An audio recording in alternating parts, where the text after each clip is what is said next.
Audio Jungle.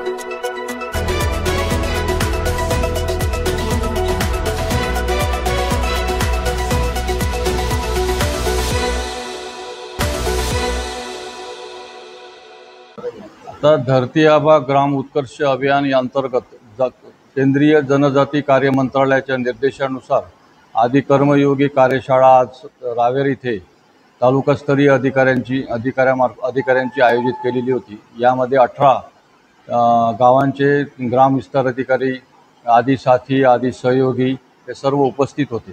तर या अभियानाचा एक उद्देश असा आहे की सेवा, संकल्प आणि समर्पण याद्वारे एक अंतिम ग्राम विकास आराखडा तयार करण्यात येईल। 2025 ते 2030 या दरम्यान हा विकास आराखडा असेल आणि या विकास आराखड्याचे अंतिम उद्दिष्ट विकसित भारत असे असेल आणि विकसित भारताकडे या आपल्या आदिवासी गावांची वाटचाल असेल। आणि 2 ऑक्टोबर रोजी या ग्राम विकास आराखड्यास ग्रामसभेची मंजुरी घेण्यात येईल आणि त्यानंतर वरिष्ठ पातळीवर त्याची कार्यवाही होईल।